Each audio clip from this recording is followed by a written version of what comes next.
Bahkan ini bintang 4 nih, saya udah ketemu gitu beberapa. Mereka sebenarnya sudah nggak sabar. Kami tunggulah sampai 6 bulan gitu. Kalau enggak kami bersuara. Kami ini terpaksa harus berpuasa dulu nih, memberikan kesempatan kepada Prabowo. Jangan-jangan Prabowo punya strategi gitu. Mereka mendukung, tapi tunggu nanti apakah ada reshuffle apa tidak. Kalau tidak ada reshuffle, kami akan keluar dari sarang kami masing-masing. Dan beberapa malah saya nggak sebutkan namanya. Saya mau itu, apalagi kalau 2 poin itu. Apa itu saya tanya kan? Adili Jokowi dan makzulkan Gibran. Oke, bro. Ya.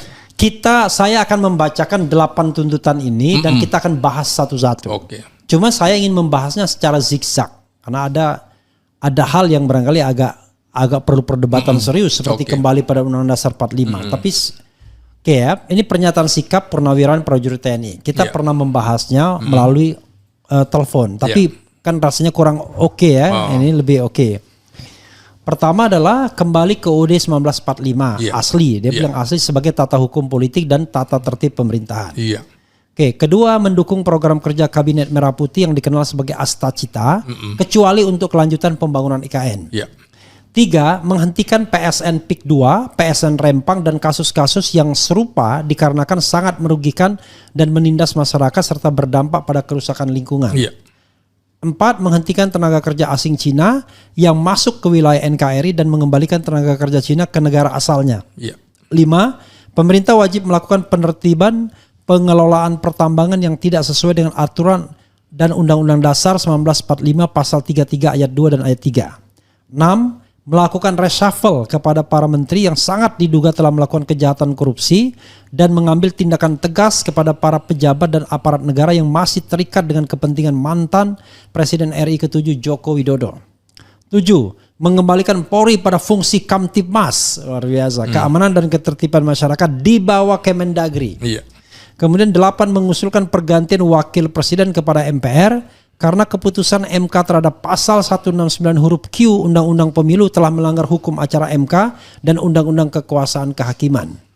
Yang menarik adalah ditandatangani pada Februari 2025. Telah ditandatangani oleh 103 jenderal, 73 laksamana, raja di laut, 65 marsekal, dan 91 kolonel. Lalu 5 jenderal atau setingkat jenderal yang tanda tangan adalah di atas Fahrul Razi, jenderal TNI purnawirawan yang kita tahu pernah jadi wakil Panglima TNI. Kemudian Tiasno Sudarto, jenderal TNI purnawirawan yang kita tahu pernah menjadi KSAD pada era Gus Dur walaupun sebentar. Kemudian Slamet Subianto, Laksamana TNI, pasti dia mantan Kasal ya kalau Laksamana kan. Kemudian Hanafi Asnan, Marsekal, pasti mantan KSAU kan. Dan mengetahui jenderal yang paling senior yang masih hidup hari ini yaitu Jenderal TNI Purnawirawan Tri Sutrisno. Menarik ya. Saya ingin mengajukan satu pertanyaan. Kalau kita lihat 8 tuntutan ini, sebenarnya para jenderal ini mendukung Prabowo dan sangat katakanlah apa istilahnya ya, anti atau menggeruduk Jokowi. Karena apa yang dikatakan 8 ini sebenarnya kan koreksi terhadap pemerintahan Jokowi sebenarnya. Silakan. Kecuali satu yang kita akan perdebatkan. Silakan Bung secara umum. Ya ini kalau bicara militer tuh bicara loyalitas tegak lurus. Jadi mungkin mereka menginginkan supaya pemerintahan Prabowo Subianto ini tidak direcoki oleh pemimpin sebelumnya. Jadi aneh kalau kemudian masih ada yang menghamba atau menyebut pemimpin lama sebagai my boss, kira-kira gitu. Nah inilah yang disebut matahari kembar. Di dalam militer itu tidak ada. Komandan itu cuma satu, panglima itu cuma satu. Jadi harus tegak lurus. Mereka melihat bahwa ini ada yang merecoki pemerintahan Prabowo Subianto, antara lain adalah 17 menteri yang merupakan warisan pemerintahan yang lama. Bagi mereka tentu saja menurut saya ini sesuatu yang tidak lazim. Karena itu harus dilepaskan dari pengaruh pengaruh Jokowi itu harus dilepaskan dari kabinetnya Prabowo Subianto. Ini supaya program-programnya betul-betul murni programnya Prabowo Subianto, bukan program pemimpin yang lama. Makanya disebutkan mendukung program Astacita Kabinet Merah Putih kecuali IKN. Yeah. Nah, kenapa IKN? Saya pikir begini ya, dari sisi militer, sisi pertahanan keamanan negara, untuk membuat sebuah ibu kota negara itu tidak main-main, harus dipikirkan juga segi pertahanan keamanannya. Dulu Belanda berencana menjadikan Bandung sebagai ibu kota, memindahkan dari Jakarta. Karena Jakarta ada laut di Tanjung Priuk yang mudah sekali dari kapal laut ditembakkan seperti itu. Sementara kalau Bandung kan jauh dari laut.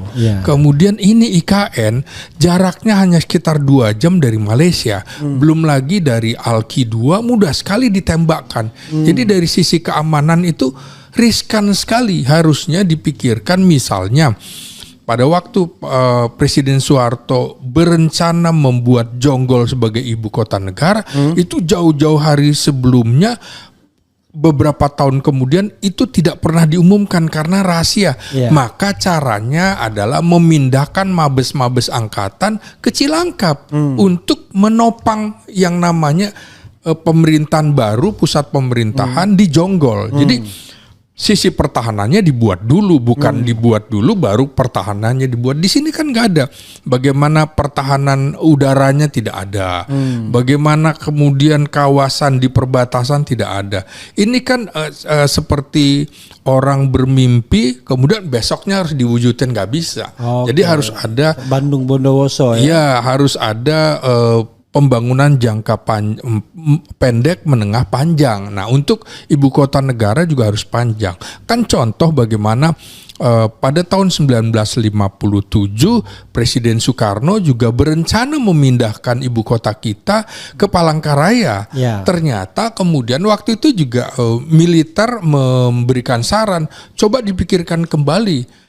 Kalau hanya berpikir bahwa ini di tengah-tengah pulau geografi di Indonesia, dari sisi pertahanan seperti apa, kemudian tanahnya seperti apa, militer itu meneliti semuanya, akhirnya toh Soekarno menyerah, tidak mungkin juga dilanjutkan. Nah ini sekarang apakah pemerintahan Presiden Prabowo akan melanjutkan kalau kemudian dari sisi AMDAL, dari sisi pertahanan dan lain-lain lingkungan hidup tidak memungkinkan, jadi harus dipikirkan panjang lebar begitu.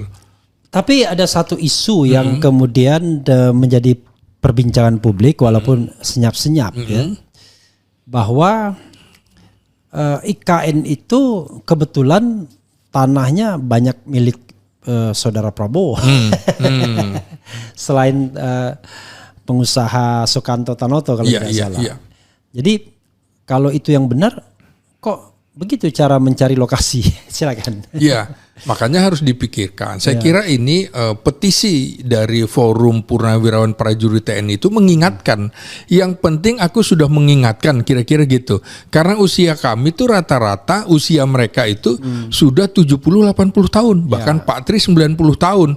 Yang sebentar lagi kalau usia Nabi Muhammad 63 ini udah bonus-bonusnya aja nih. Bonusnya kebanyakan. Bonusnya udah kebanyakan. Jadi sebelum tembakan salvo, maka kami sudah mengingatkan kepada pemerintah, mengingatkan kepada Prabowo, adiknya, ini juniornya kan diingatkan. Tapi bro, ternyata Tri Sutrisno baru 89, 15 November nanti baru 90. Iya, 90-nya nanti, tahun ini kan, tahun 15 November. Itu anggapan Anda ya, jangan sampai Anda dua matahari kembar. Tapi yang saya dengar ya, mereka ini agak kecewa. Karena mereka ini siapa? Para purnawirawan ini agak kecewa karena mereka tidak pernah diterima oleh Prabowo Subianto untuk menyampaikan aspirasi ini secara langsung. Karena saya pernah ikut sebelum mereka mengumumkan ini ke publik, mereka mau minta diterima dulu. Persis. Dan di antara mereka, maaf kata, ada yang panggil Prabowo itu cuma bowo doang. Seperti Fahru Razi yang notabene adalah jenderal yang lebih senior dari Prabowo. Betul, kelahiran 47, sementara kita tahu Prabowo kelahiran 51 ya.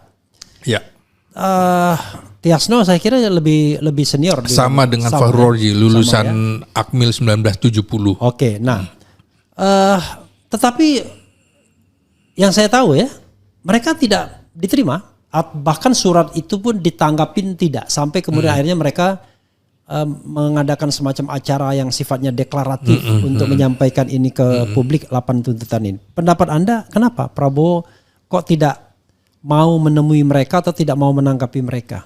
Menurut saya ini seperti buah si malakama, diterima gimana, tidak diterima gimana gitu kan. Jadi dijual kan kira-kira gitu, dijual. Buah si malakama kan gitu, dimakan mati ibu, tidak dimakan mati bapak, dijual aja. Jadi begini, ini kan sebenarnya merupakan amunisi baru bagi Prabowo, mendukung Prabowo untuk kemudian menghadapi Jokowi. Ini kan untuk menghadapi Jokowi.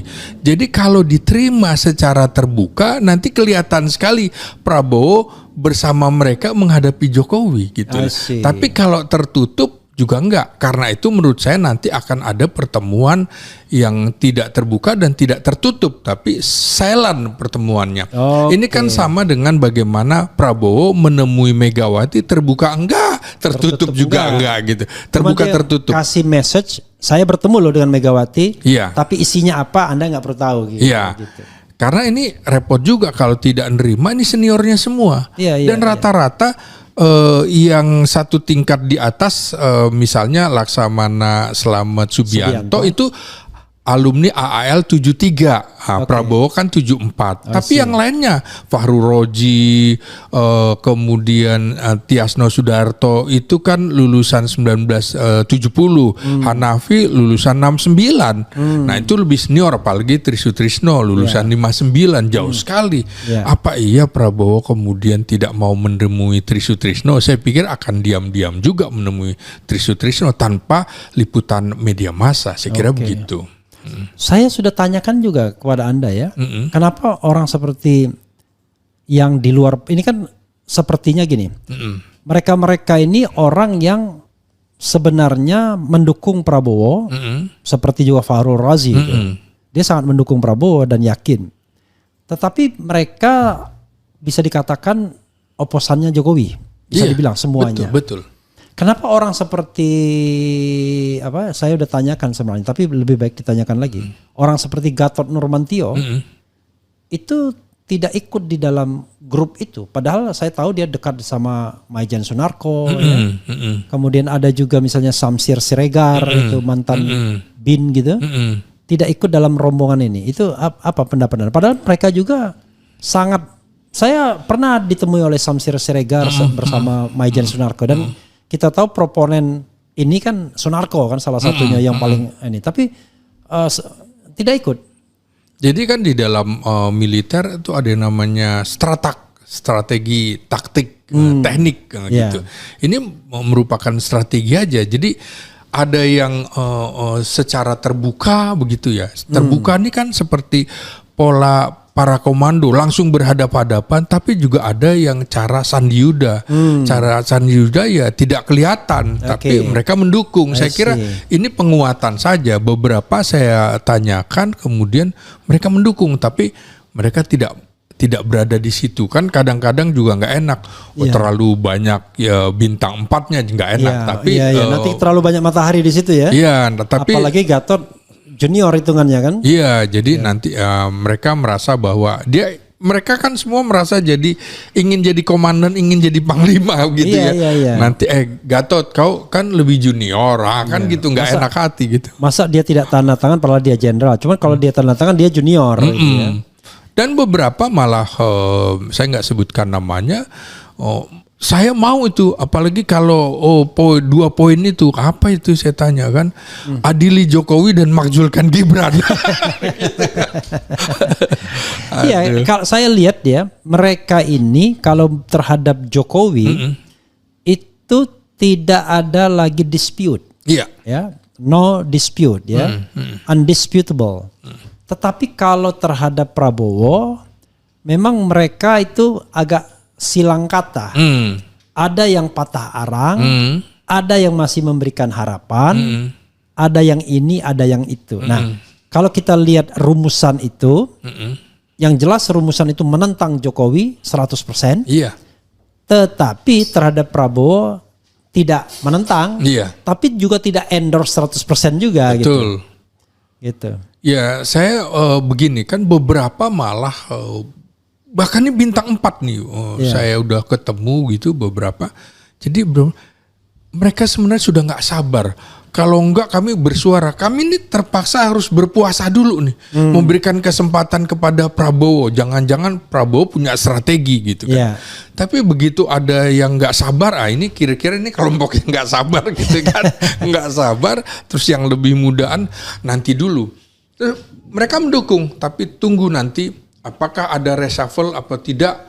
Kalau tidak ada reshuffle, kami akan keluar dari sarang kami masing-masing. Artinya bukan kelompok ini ya, karena kan ada organisasi-organisasi resmi seperti Persatuan Purnawirawan ABRI, di mana ada TNI dan Polri, ada Persatuan Purnawirawan Angkatan Darat, Persatuan Purnawirawan Angkatan Laut, Persatuan Purnawirawan Angkatan Udara, dan ini dia masih ada koordinasi, ada komunikasi dengan Mabes Angkatan, sehingga kalau mereka jadi pengurus terus masuk di forum itu nanda tangan kan nggak enak gitu kan, makanya karena mereka masih difasilitasi negara gitu. Tapi Tri Sutrisno kan jadi semacam dewan pembina, dewan penasehat paling nggak di Pepabri dan PPAD. Mereka, aduh Pak Tri udah ada di situ, ya kami hormatlah kira-kira gitu. Kalau sudah Pak Tri di situ nggak ada lawan ya? Itu nggak ada lawan. Jadi mungkin ini Pak Tri kan masih dianggap anutan bagi mereka, tokoh paling senior.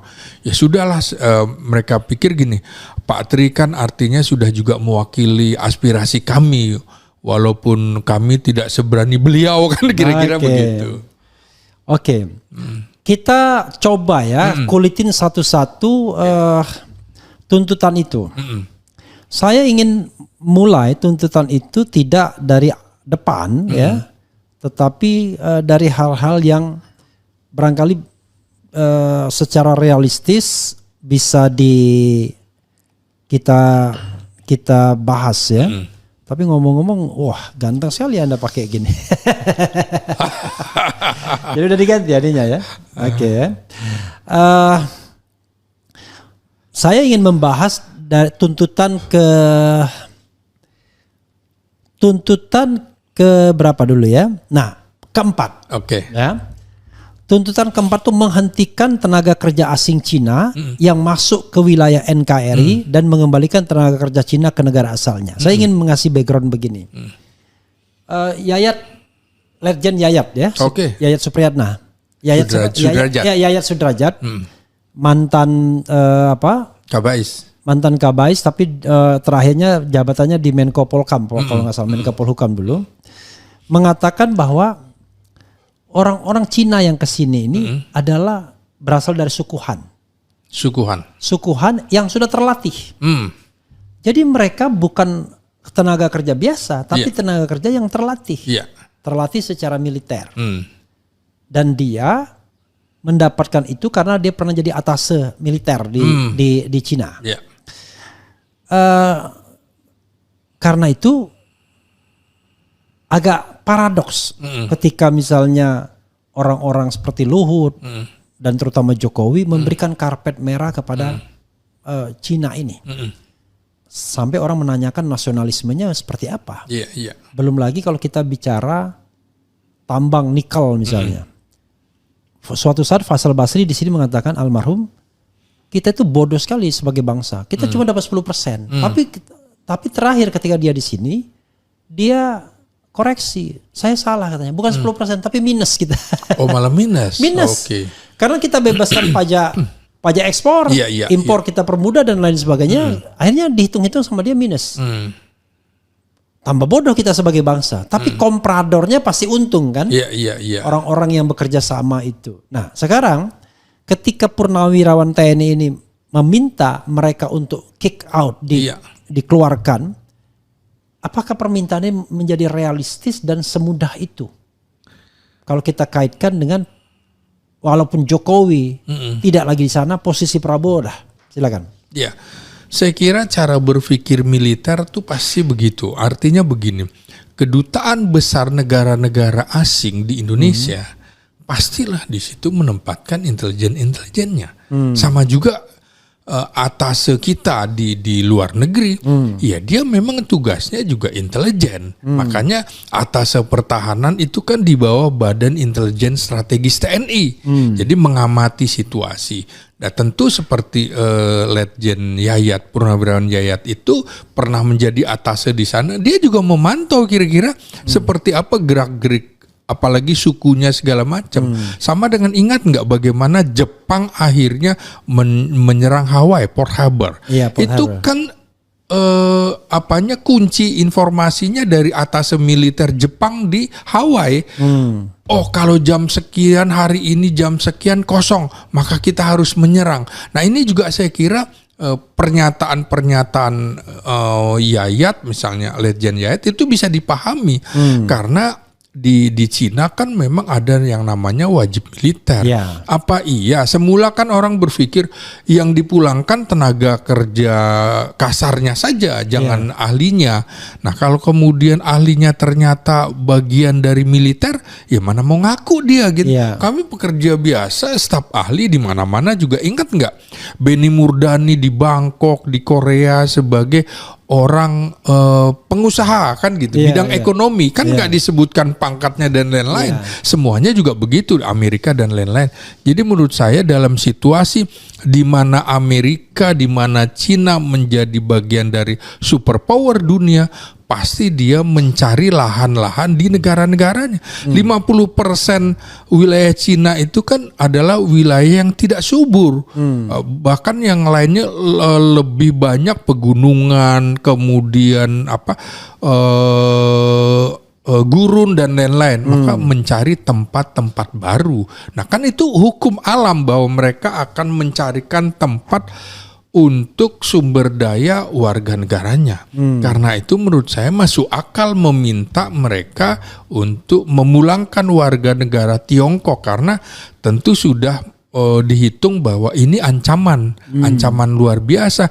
Contohnya kan sudah ada di Vietnam kan, di mana Vietnam juga memulangkan. Akhirnya yang menarik adalah Cina itu menganut dui kewarganegaraan. Dui kewarganegaraan, sehingga warga negaranya di sejumlah negara itu warga negaranya.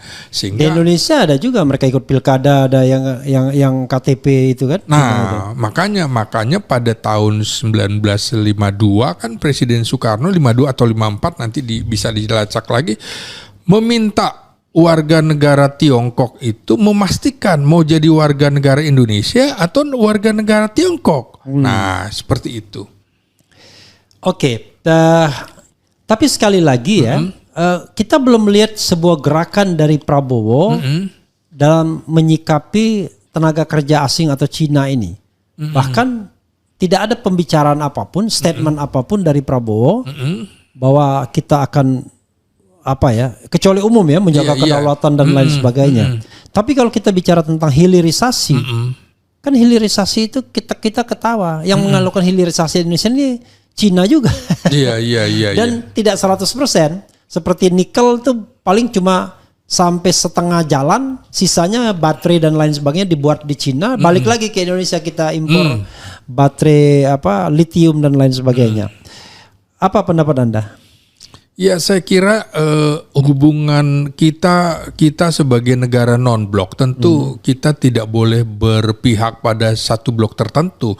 Tidak ada yang bisa menghalang-halangi Indonesia berhubungan erat dengan Cina, dengan Amerika, atau dengan Rusia yang 3 negara superpower saat ini.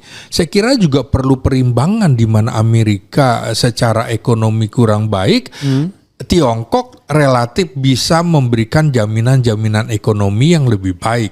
Saya kira sebentar lagi juga Prabowo akan mengunjungi Cina atau Tiongkok, juga mengunjungi Rusia, karena harus ada perimbangan kekuatan di mana geostrategi sedang berubah dan semuanya konsentrasi di Indo-Pasifik, sehingga tidak mungkin dengan Prabowo sendiri langsung mengucapkan itu. Sehingga menurut saya pesan dari Purnawirawan ini juga paling nggak dilihat oleh Cina. Oh, ada purnawirawan militer khawatir dengan gerakan-gerakan gerakan-gerakan Tiongkok. Jadi tentu saja Prabowo tidak akan berani mengucapkan seperti itu. Harus strategi yang lain begitu. Oke. Kalau kita kaitkan dengan perang dagang ya antara Amerika dan semua dan every country itu. Iya, iya. Menaikkan tarif kita sudah sampai berapa persen ya, 40% atau apa. Ada kesan bahwa kita ingin berdiri di belakang Cina yang nentang Amerika kan begitu.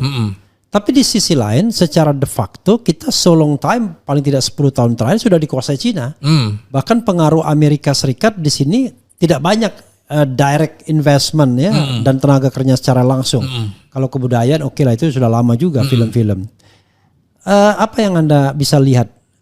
Indonesia akhirnya terjebak, tidak bisa non-blok juga. Akhirnya harus ikut gerbong, either gerbong Cina atau gerbong Amerika. Begitu. Kita harus mendapatkan manfaat dari kedua belah pihak. Misalnya juga contoh bagaimana kita mengimbangi Amerika di Papua New Guinea, sementara Cina konsentrasinya di sekitar Natuna, kan jauh dari sini. Maka apa yang bisa kita lakukan? Yang bisa mengimbangi Amerika siapa? Antara Cina dan Rusia. Maka menurut saya kan sempat ada pembicaraan bagaimana Rusia ingin bekerja sama dengan Indonesia.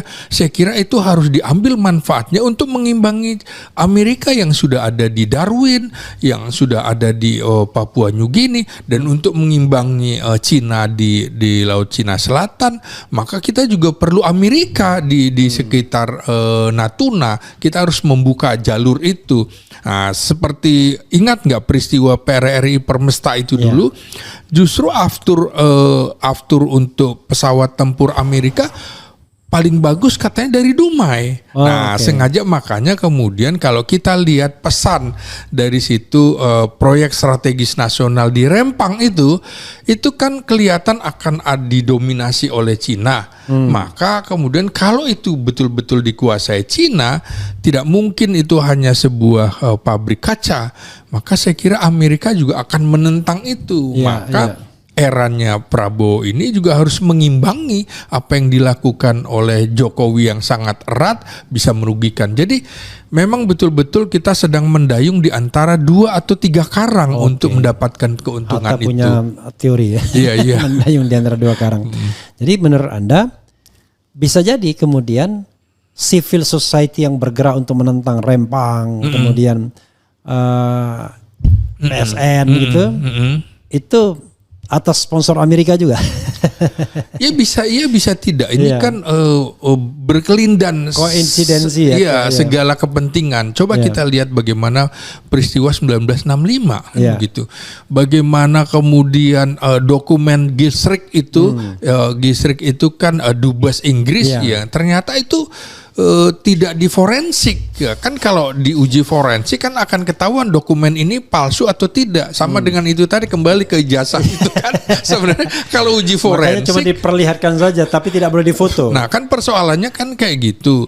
Orang mencurigai kedekatan Jokowi dengan unsur kepolisian yang membuat forensik kan itu. Jadinya ya butar-butar di situ. Makanya seperti dokumen Gilstrike kan pada saat itu Kepala Staf Biro Pusat Intelijen kita adalah Brigjen Polisi Sutarto. Kenapa kemudian tidak diuji forensik? Nah ini kan karena dia ada kedekatan dengan Subandrio yang cenderung ke kiri, kan gitu.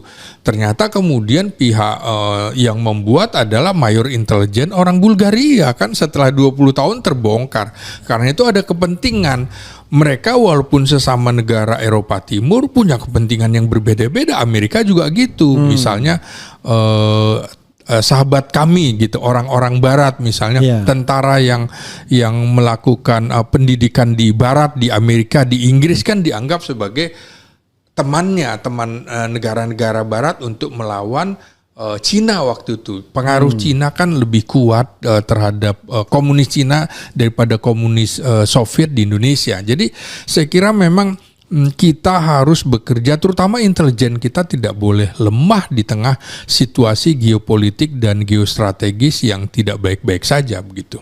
Oke, intinya bahwa tidak mudah kita mengatakan mendukung Cina atau mendukung Amerika Serikat karena kita harus mengikuti dinamikanya ya. Iya. Nah, cuman dalam banyak hal komprador Cina udah lebih banyak di sini yang berkuasa di inner circle pemerintahan baik Jokowi maupun Prabowo. Nah ini dia yang harus kita kritisi. Kalau kemudian dianggap ini untuk kepentingan pribadi ya kita penggal. Kecuali untuk kepentingan bangsa dan negara yang lebih besar, oke aja. Ingat gak dulu bagaimana kemudian untuk mengimbangi Amerika yang membackup Belanda dalam rangka Trikora, memperkuat kita melawan Irian Barat, nggak ada jalan lain. Akhirnya kita harus bekerja sama dengan Uni Soviet, memberikan kapal-kapal perang, kapal induk, bahkan tentaranya untuk melawan itu, karena nggak mungkin kita baru merdeka tahun 1945 kemudian di tahun 60 baru 15 tahunan kita harus menghadapi Belanda yang luar biasa, maka kemudian itu pakai tentara Soviet segala macam. Saya kira sama dengan Kuwait ketika diserang Irak minta bantuan Amerika Serikat. Nah, kira-kira begitu. Kalau referensinya adalah Rasulullah pernah meminjam baju perangnya Yahudi. Betul. Sama dengan Amerika berkepentingan terhadap Indonesia untuk mengambil Timur Timur karena di situ didominasi oleh kekuatan komunis. Fretilin kan ideologi ini dianggap sosialis komunis. Ya, Portugal ya. Iya, begitu. Oke, bro. Ya. Ini ada yang komentar sebenarnya ya. Komentarnya itu ada yang relevan aja ya. Nanti sebelum kita bergerak ke isu yang lainnya ya. Ini dia bilang begini. Soal sukuhan yang kita tadi bicarakan. Mana ya? Intinya dia mengatakan memang sukuhan katanya, tapi sukuhan juga ngasih pekerjaan kepada kita. Dia berinvestasi dan lain sebagainya. Tapi kalau begitu ya tentu kita harus bicara tentang cost and benefit. Oke. Silakan. Jadi ada klaim mengatakan bahwa mending Cina. Cina bawa duit, ya kan? Tapi bawa manusia juga dia ke sini. Yang tenaga kasar pun Cina. Dia bikin enclave tersendiri, bikin yang kita duga misalnya di tengah hutan tuh konon ada supermarket dan lain sebagainya untuk mereka. Bahkan mereka ada beberapa orang yang ngadu ke sini, ada pelabuhan bebas yang laut yang tidak ada bea cukainya gitu. Dan lain sebagainya. Apa pendapat Anda dan apa jalan keluar yang Anda tawarkan untuk bagian ini? Nah, tentu saja menurut saya kita harus tetap ada evaluasi. Apa yang ditawarkan, apa yang dilakukan oleh presiden sebelumnya harus ada evaluasi, termasuk bagaimana kerjasama dengan Cina. Memang betul Cina yang menawarkan investasi, menawarkan kerjasama, dan kita dalam beberapa kali kerjasama dengan Amerika kan merasa dibohongi. Misalnya kerjasama militer kan, misalnya menawarkan persenjataan ini itu ternyata begitu oke, dipreteli yang lain-lainnya. Begitu ada dugaan katanya pelanggaran HAM di tim-tim, kita tidak boleh kemudian membeli suku cadang.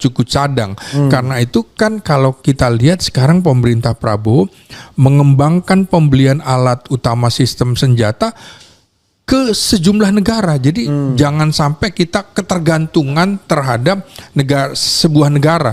Kita membeli dari Korea, dari Perancis, dari Italia dan lain-lain, termasuk dari Eropa Timur. Nah, ini juga begitu. Untuk hubungan dagang jangan juga sama Cina doang, jangan ketergantungan sama Cina doang, harus dengan yang lain, dengan Jepang. Bagaimana persaingan dagang antara Cina dengan Jepang kan terlihat sekali pada waktu kita ingin membuat kereta cepat itu ya. Jepang nawarkan seperti itu, tapi ternyata seperti itu ya. Ujungnya katanya kita dibohongi, katanya lebih murah. Kita lebih murah, ternyata jauh lebih mahal. Kita ingat nggak bagaimana peristiwa Malari itu ya? Peristiwa Malari, mobil-mobil Jepang kan begitu banyak. Orang lupa juga bagaimana kemudian rel kereta api yang dibangun zaman Belanda dengan adanya mobil itu ditutup kan di beberapa, terutama di Sumatera nggak ada lagi rel kereta api yang bisa diaktifkan. Kenapa? Supaya beli mobil Jepang itu kan. Nah makanya nggak mungkin murni ada kalau tidak ada kepentingan bisnis, kepentingan ideologi, kepentingan macam-macam. Makanya Jokowi instead of membangun kereta api, dia bangun jalan tol. Biar ada insentif bagi pembelian mobil ya. Iya. Gitu. Oke, bro, kita bergerak kepada isu yang kedua ya.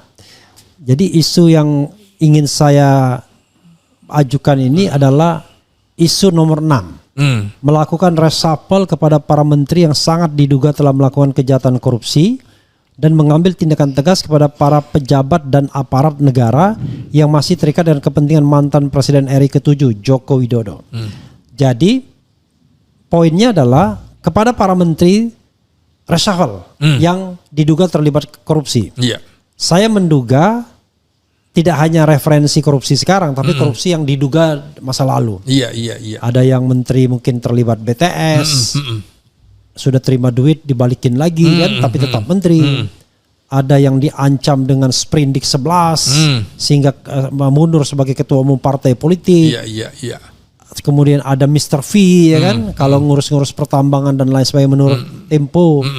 Nah orang-orang itu masih ada orang yang barangkali menggunakan jabatannya untuk ikut memenangkan Prabowo dulu atau sebelumnya Jokowi gitu. Dan tentu dia menggunakan fasilitas negara dan bahkan jangan-jangan uang negara juga. Ada Erick Thohir yang hari pertama jadi menteri sudah menggunakan BUMN untuk kampanye dirinya dan bukan tidak mungkin dia juga melakukan mobilisasi finansial gitu ya.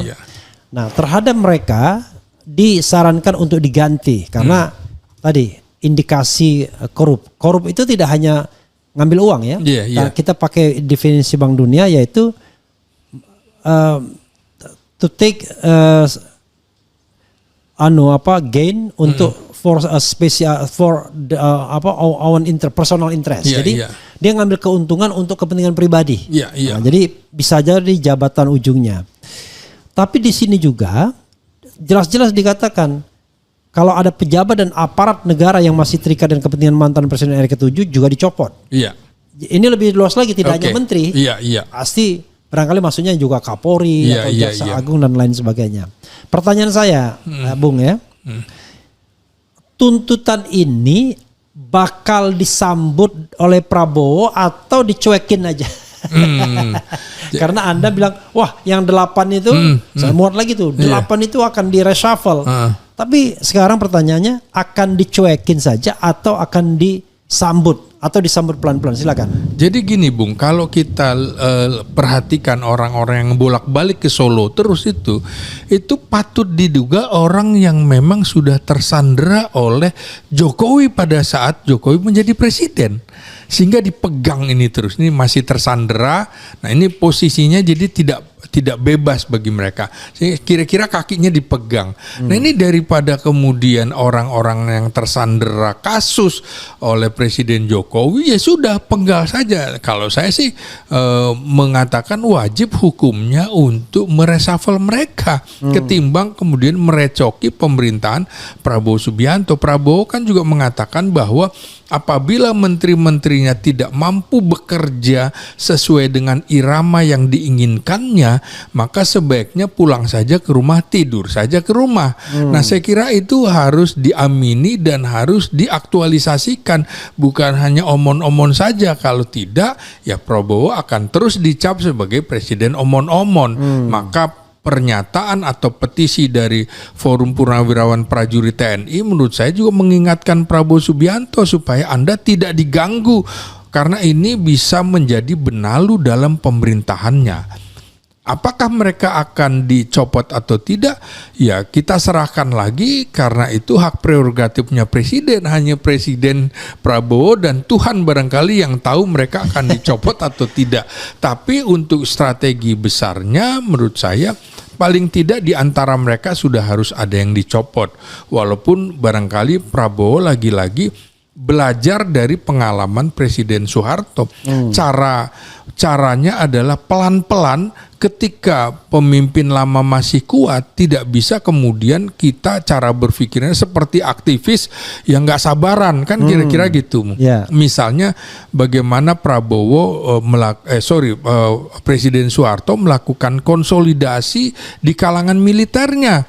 Misalnya Panglima Kodam Siliwangi Mayor Jenderal Ibrahim Aji yang diduga loyalitasnya tetap kepada Bung Karno dipindahkan menjadi dubes Inggris. Kemudian Mayor Jenderal Mursid, deputi operasi, dipindahkan menjadi dubes di Filipina. Mayor Jenderal Sugiarto dipindahkan menjadi jaksa agung. Jadi pelan-pelan saya kira nanti Prabowo akan juga melakukan itu. Apakah mereka akan didubeskan atau dikomisariskan atau hal-hal lain yang memang caranya tidak seperti cara-cara orang Sumatera barangkali yang tegas begitu. Tapi ini kan pola rekrutmennya, pola reshuffle kabinetnya gaya Jawa, misalnya mengganti juru bicara dengan Menteri Sesnek gitu. Nah, itu kan sebenarnya pesannya sebenarnya lu udah nggak dipakai lagi, tapi tahu kan diri dong, tahu diri. Tapi kan orang Indonesia nggak begitu, tunggu dipecat gitu kan. Kalau dipecat, padahal bosnya tidak akan memecat. Tapi agak aneh, bro ya. Kalau kita lihat yang namanya Prabowo itu, bapaknya memang Jawa, tapi ibunya Manado. Dia hidup sebuah lingkungan yang bebas, kaya dari kecil. Lebih free, dan kalau ngomong pun lebih apa adanya, ya kan? Ya. Tapi ketika dia bertindak untuk merekrut pembantu-pembantunya dan barangkali juga peluang untuk memberhentikannya saat ini, dia betul-betul seperti seorang yang nggak enakan. Waduh, ini udah membantu saya, semuanya diangkut, ya kan? Lalu udah tahu dia orangnya Jokowi, semua dipertahankan. Kemudian begitu mau diberhentikan, nggak mau diberhentikan. Berharap orang itu tahu diri, padahal orang Indonesia nggak ada yang tahu diri. Jadi orang Indonesia walaupun misalnya harga dirinya diambil, nggak mau mundur juga. Nah itu menurut saya kok seperti paradoks ketika orang mengatakan ini adalah macan Asia, menggelegar, berani berhadapan, ya kan? Kan terkesan ini tokoh yang berani, tapi untuk mengganti pembantunya saja kelihatan nggak berani dia. Secara terang-terangan gimana bro? Iya, saya kira Prabowo masih menghitung bahwa Jokowi masih sangat kuat, Bung. Terutama secara finansial. I see. Bagi saya Jokowi adalah orang terkaya di Indonesia saat ini, lebih kaya daripada oligarki. Nah itu yang dihitung. Cashnya luar biasa, bisa jadi. Orang Anda bisa banyak aset, tapi kalau cash nggak ada gunanya. Ya, itu juga yang dihitung oleh PDIP gitu. Menjelang Kongres sampai sekarang belum diumumkan Kongresnya di mana kapan. Ya. Itu yang dikhawatirkan oleh PDIP ada serangan finansial. Yang itu menjadi modal sosial politik Jokowi yang sangat tinggi. Saya kira Prabowo juga sedang memperhitungkan itu. Ini jadi bagian dari strategi bagaimana mengatur siasat. Ini menurut saya ini cara menyiasati. Bisa kemudian lewat pihak lain yang menggonggong. Ini kan kira-kira forum Purnawirawan Prajurit TNI menggonggong. Habis ini saya kira semuanya akan menyebut nama.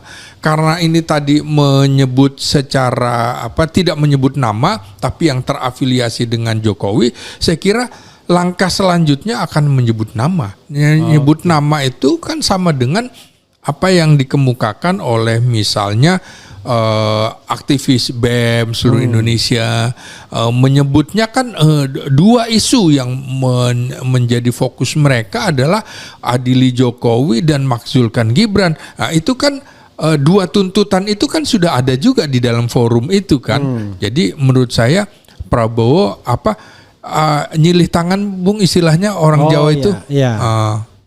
Nggak ngerti kita, bukan orang Jawa gitu. Iya, nyilih tangan tuh nyilih tangan orang lain. Iya gitu. Dia menggunakan tangan orang lain untuk mukul. Saya kira begitu. Ya, tetap saja ternyata dia mempertimbangkan budaya politik Indonesia. Iya. Tapi Jokowi banyak uang, cash itu Saya kok setengahnya percaya juga. Saya kira harus ditingkatkan dari setengah jadi 3/4, Bung. Iya, karena dalam politik cash is everything. Iya, iya betul. Anda boleh punya aset tapi kalau cashnya kurang agak susah juga. Jadi the last pada bagian ini Anda mengatakan reshuffle bakal terjadi nggak? Terjadi. Namanya prediksi kan bisa salah Iya. sebenarnya. Ini kan bukan soal salah benar, argumentasinya apa gitu ya. Dan Anda ingin mengatakan Anda yakin terjadi reshuffle dan seharusnya ada reshuffle. Seharusnya ada.